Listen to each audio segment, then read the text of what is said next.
What if I told you the things your parents or grandparents considered normal middle-class life are now starting to feel like luxuries? I'm talking about the basics that used to define stability: a comfortable home, a reliable car, a week's vacation every year, maybe even the peace of mind of knowing you could retire one day. Not too long ago, these weren't wild dreams. They were just expected. You got a decent job, maybe bought a house in the suburbs, drove something newer than 10 years old, took a couple of trips with the family, and slowly built up a retirement plan. That was middle class. That was the standard. But today, a growing number of those same essentials are turning into things people either go into debt for or just give up on altogether. And it's not just folks on the lower end of the income ladder. Even households making six figures are feeling the squeeze. According to the Pew Research Center, middle-class households earn between about $55,000 and $164,000 per year in the US. That sounds like a comfortable range, right? But here's the problem. When the cost of everyday life rises faster than incomes, the math stops working. And lately, the math really isn't working. Let's start with the big one: owning a home. For decades, buying a home was the ultimate badge of middle-class success. A yard for the kids, maybe a two-car garage, and the security of knowing you owned your little piece of the American dream. But these days, that dream is coming with a serious price tag. The US Census Bureau reports that the median home price in 2024 has blown past $420,000. And that's the national median. In places like San Diego, Austin, or Miami, you're looking at $600,000 to $800,000 just to get something that isn't falling apart. And it's not just the sticker price, it's the interest rates.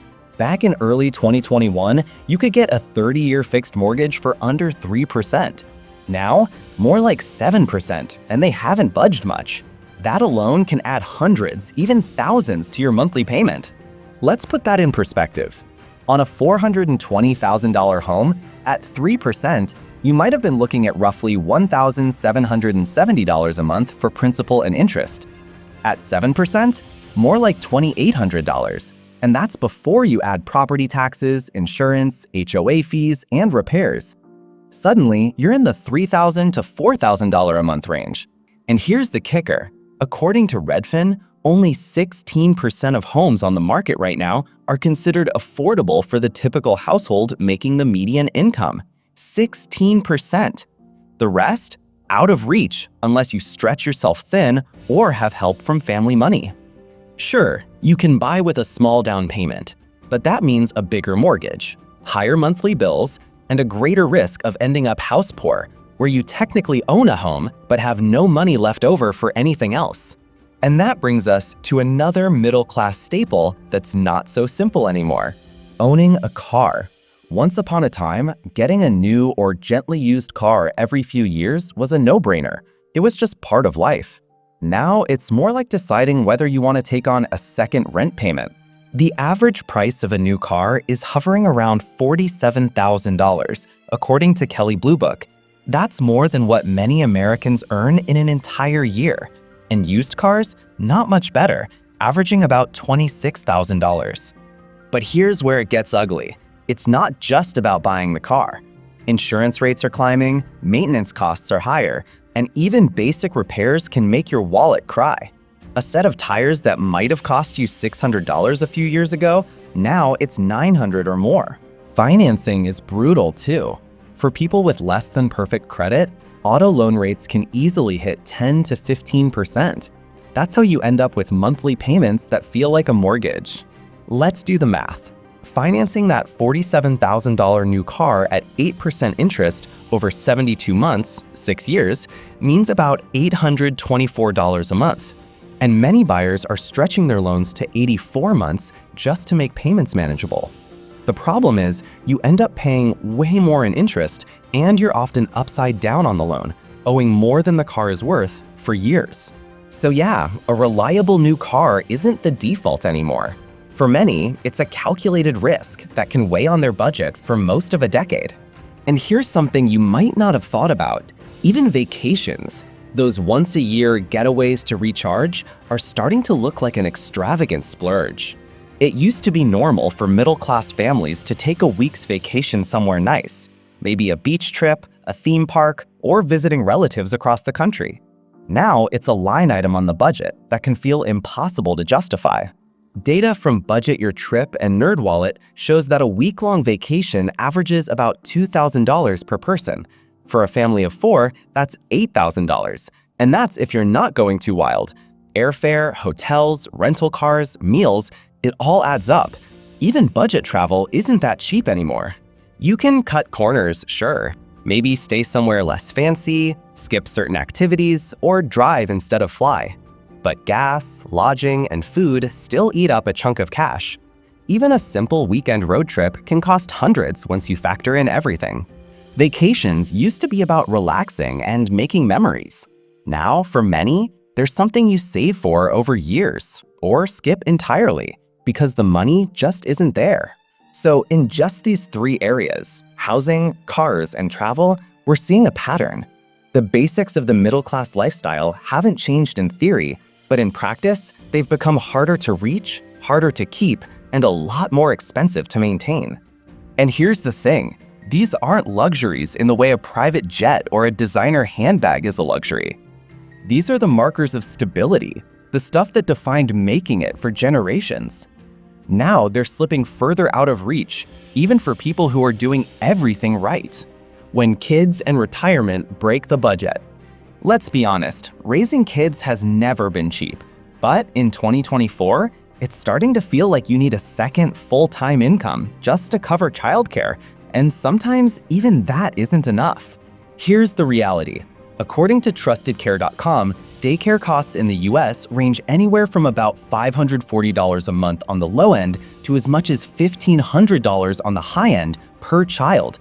And that's not for some exclusive boutique daycare with organic snacks and yoga classes for toddlers. That's just average. Now, if you have 2 young kids, you could easily be looking at $13,000 to $36,000 a year just for someone to watch them while you work. That's a mortgage-sized bill, except your house in this case is basically a spot in the nap room. And this is if you can even get a spot. A lot of daycare centers have wait lists that stretch for months. Some parents put their names down before their child is even born. Others find themselves scrambling when centers close due to staffing shortages. Here's the kicker. For a lot of families, the math doesn't make sense. If a parent earns $50,000 a year before taxes and 2 kids in daycare cost $30,000 annually, that leaves $20,000 before you even start subtracting taxes, commuting costs, or anything else. No wonder so many parents decide to leave the workforce temporarily, not because they want to, but because working ends up costing them money. It's a lose-lose situation. Stepping away from work means losing income now and potentially hurting your career trajectory later. Staying in means forking over a massive chunk of your paycheck to childcare. Either way, the middle-class dream of comfortably raising kids while both parents work, that's looking more like a juggling act with no easy solution. And speaking of long-term plans getting harder, let's talk about retirement. For decades, there was a simple formula. Work hard for 30 or 40 years, save consistently, and retire around age 65 with enough money to live comfortably.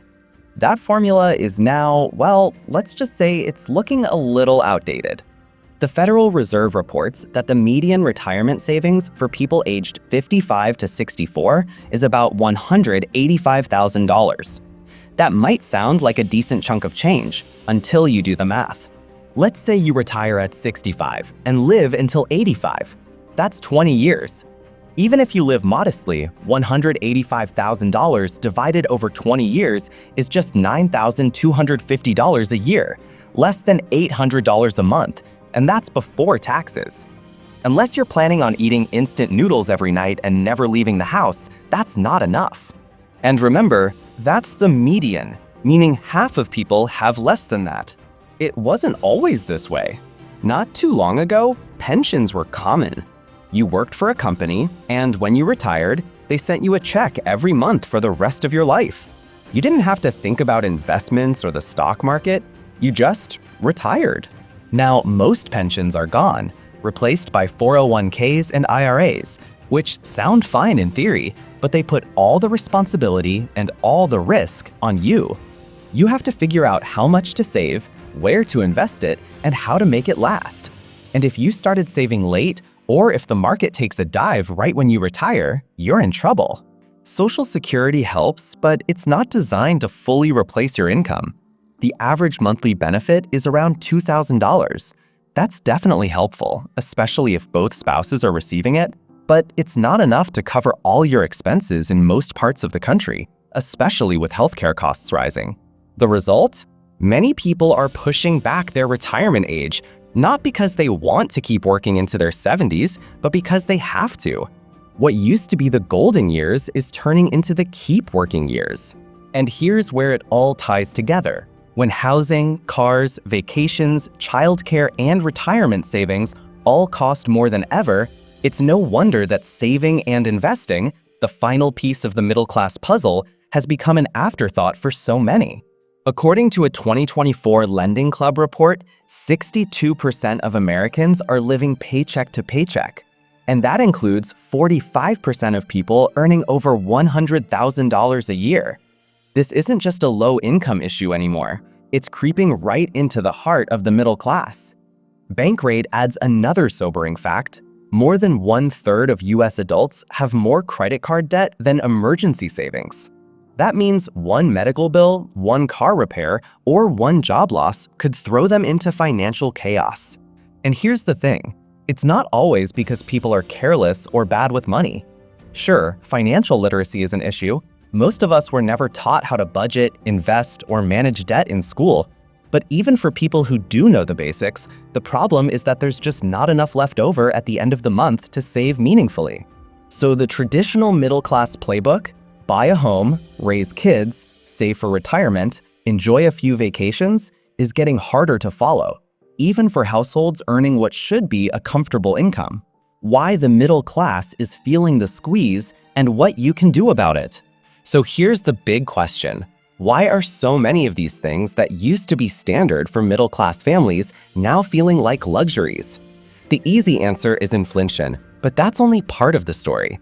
The truth is a mix of rising costs, stagnant wages, and a system that's shifted more responsibility onto individuals than ever before. Let's break it down. First, wages. Yes, incomes have gone up over the years, but when you adjust for inflation, meaning you compare what your money can actually buy, the picture is far less impressive. According to data from the Economic Policy Institute, real wages for the average worker haven't grown much in decades. Meanwhile, housing prices, healthcare, education, and other essentials have been climbing much faster. It's like trying to run a race where the finish line keeps moving away from you.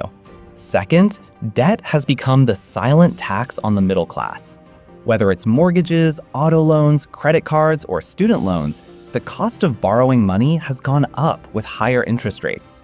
And because so many of these big-ticket items, homes, cars, education, are hard to buy without financing, higher rates mean higher monthly payments that stick around for years.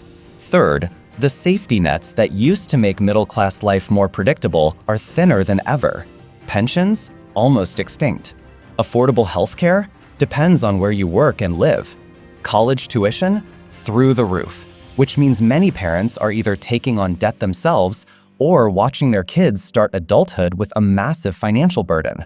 Even the extras that made life feel comfortable, things like annual vacations, eating out regularly, or upgrading to a nicer car every few years, are becoming harder to justify when the basics eat up so much of the budget.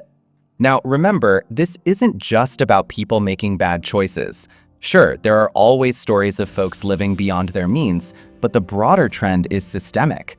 The cost of middle-class life has simply grown faster than middle-class incomes. And the effect isn't just financial, it's psychological. When you feel like you're doing everything right, but still can't get ahead, it creates a constant background stress. You start to question whether the things you grew up believing about hard work and reward still hold true. So where does that leave us? If the traditional middle-class lifestyle is harder to reach, does that mean it's gone for good? Not necessarily, but it does mean the definition of middle class might be shifting.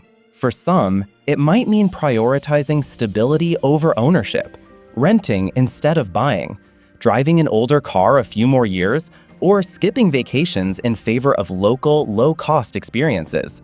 For others, it might mean doubling down on skills, side income, or entrepreneurship to create more financial breathing room. There's also the reality that financial literacy matters more than ever. And no, that doesn't mean becoming an investing genius overnight. It means knowing where your money is going, cutting high-interest debt as fast as possible, and building an emergency cushion, even if it's just a few $100s to start. And here's the part that might sound boring but is incredibly powerful: automation. Setting up automatic transfers to savings or retirement accounts, even small amounts, takes willpower out of the equation. Over time, it builds a habit without you having to think about it every month. Another practical step: learning to distinguish between lifestyle upgrades and actual needs. A $700 car payment for something shiny and new might feel like a need, but a reliable $300 a month used car payment could free up thousands a year for savings or debt repayment. And finally, and this is something most people don't want to hear, sometimes the only real way to get ahead is to increase income, not just cut expenses. That might mean asking for a raise, switching jobs, freelancing, or starting something small on the side. It's not easy, and it's not instant, but in a world where costs keep climbing, extra income can be the difference between treading water and moving forward. Here's the bottom line: the middle class isn't disappearing, but it's under pressure. The version of it your parents or grandparents enjoyed was built on lower costs, stronger safety nets, and a slower pace of change. Today's version requires more strategy, more adaptability, and frankly, more hustle. That might sound discouraging, but here's the flip side. The people who do adjust, who learn the rules of today's financial game and play it smart, can still create stability and even comfort. It just won't happen by default anymore. So the next time you hear someone say, "It's not like it used to be," they're right, it's not. But instead of wishing for a return to the old playbook, maybe it's time to write a new one that works in today's economy, for today's version of the middle class. Because at the end of the day, middle class isn't just about income. It's about security, opportunity, and the freedom to enjoy life without constantly worrying about the next bill. And those are still worth aiming for, even if the path looks different than it did a generation ago.